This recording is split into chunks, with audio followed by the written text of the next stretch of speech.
So, what is Zen? Zen is about being completely alive, being alert, being awakened, no longer asleep. We'll talk more about that later. It's also about the search for truth. I spoke about that briefly in the last section. We're really looking for ultimate truth. Not my ideas, not your ideas, not my truth, not your truth, ultimate truth. That when everything is removed and you've looked at it from every angle, the only possibility is that this thing is true. Zen is also how we decondition ourselves. We have a lot of misconceptions and false beliefs and fake realities that we've created, and we need to decondition ourselves so we can see true reality. It's also about enlightenment, and we'll talk quite a bit about that. Enlightenment literally comes from the word to lighten. It's more about what you get rid of, the burdens that you remove. That's what makes you lighter and enlightens you. Serenity. Serenity, in a lot of ways, is just the absence of false beliefs and peace and quiet in the mind. That's what creates serenity. Most of the beliefs, most of the values, most of the philosophies within the Zen system, these pieces of ancient wisdom, are all about creating serenity. It's one of the ultimate goals. Truth, wisdom, serenity.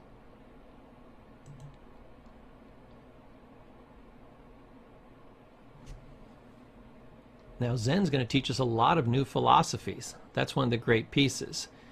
You can use as many or as few as you want. Each one will give you a major advantage in life and a whole new outlook on life. Zen also helps us to increase our level of understanding, and we talked about that in the first part, that there's multiple layers to things. Sometimes it's not even right or wrong, good or bad. It's helpful or hurtful.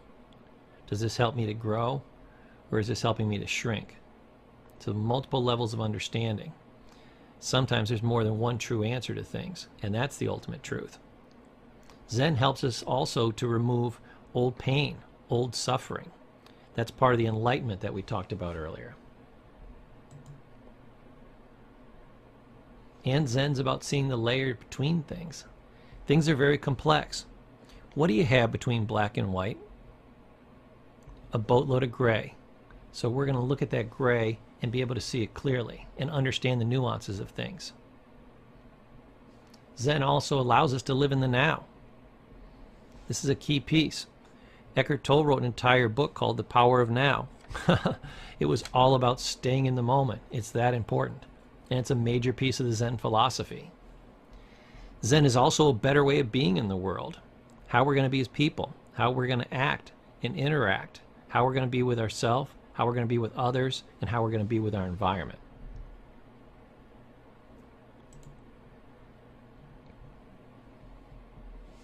I love this philosophy. Zen is about being completely alive. What does that mean? Well, it means connectedness between myself and others, between myself and my environment, my world, even spirituality.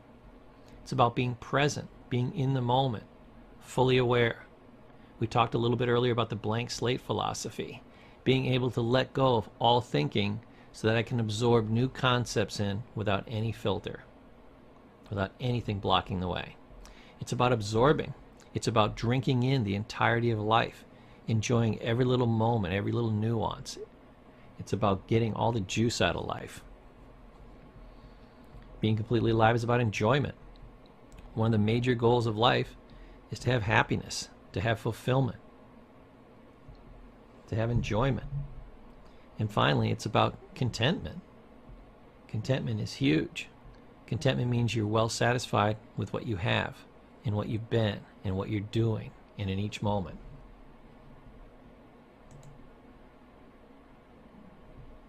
Zen is also how we gain enlightenment and serenity. Enlightenment, like we spoke of earlier, is literally to lighten the burdens we let go of and to be able to cut down the chattering of our mind.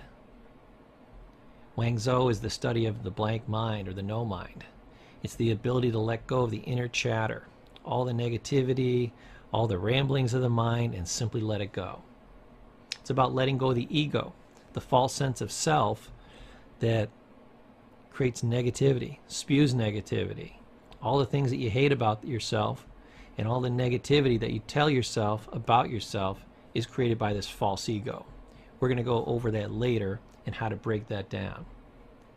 It's about being in the now, not in the past, not in the future, in the now, enjoying the moment. If you're not in the now, you're not actually alive. We'll talk more about that later. It's about seeking wisdom from within and without. So you can go internal and find wisdom, and you can also go external and find wisdom.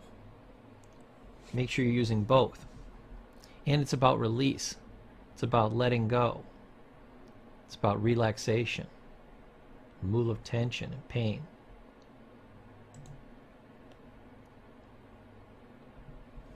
Zen is also the search for truth.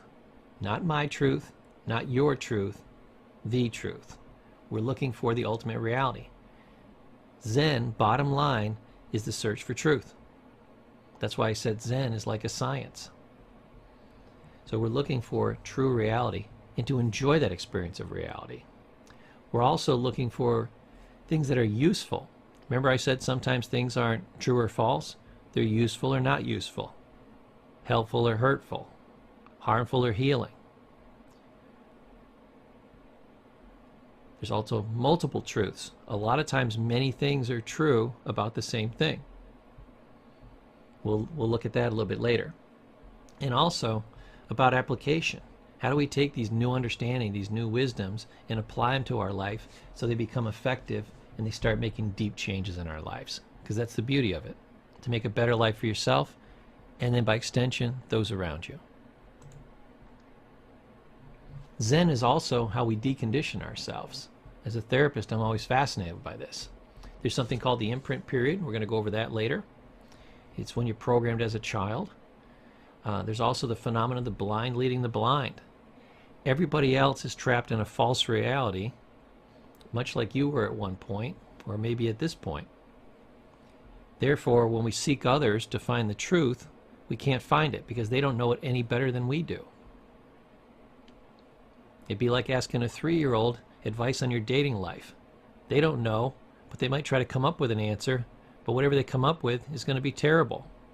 And if at 3 years old, if they've ever dated, they were horrible at it, and all they can give you is advice on how to be horrible. So we have to get out of this trap. We're also going to discover something called the ego, which is a false sense of self. It's a lie, it's a piece of fiction, and it hurts you. So we're going to teach you how to get free of that. We're also going to teach you about how to decondition yourself from scripts. We literally have a set of rules and beliefs and values, literally like an actor in a play. We have scripts that we read off of, programs that we run, and these things are hurting us. So we're going to teach you how to get away from those as much as possible. We're also going to teach you how to reprogram yourself. Zen is about getting away from the old programming and deciding who you want to be, how you want to think. And by rethinking everything and making sure that what you now believe is actually true, you will reprogram yourself. Beautiful, beautiful thing.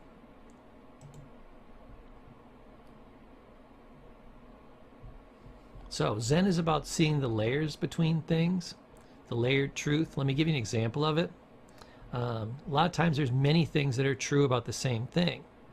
So I can say a tree is part of the environment. Is that true? Yes. You say, well, that's it. If anybody says it's anything but that, it's wrong. No. Is the tree alive? Yes. Is it made up of cells? Yes. Is it a solid? Yes. At one level of awareness. At another level of awareness, it's also a liquid. At another level of awareness, it's a vibration. You go deeper into the physics, it's atoms. You get deeper into the physics, it's quarks and light and vibration. So there's different layers of truth, and they can all be true. Zen is also about extrasensory awareness. Not ESP, but extrasensory awareness. Being able to absorb all the information that's coming in. Are you noticing the weight of your butt in the chair? The feeling of the fabric against your body, of the clothes that you're wearing? Are you sensing the movements in the air? When somebody talks to you, do you feel the vibration? There's a lot of extrasensory awareness that people have. And that's before you even get into your unconscious awareness.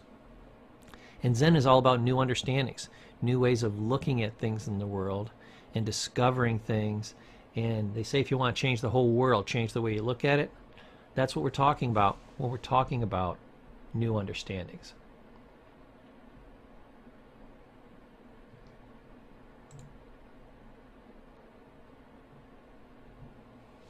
Zen allows us to live in the now. Now is actually the only time there is. We're going to go in depth in this later. If you're thinking about the past, if you're thinking about the future, you're basically running an old movie in your head or making up a new movie in your head. You're never actually living. We never want to trade now for later either. We don't want to say, well, I'll be happy when. When never comes. Later never comes. Procrastinating forever is never. And we want to remove the past-future illusion. I've got a whole section here that we're going to go into in the next section, looking at the past and future and how to make sure that we are living in the now. So let's jump into that. And I'll see you in the next section.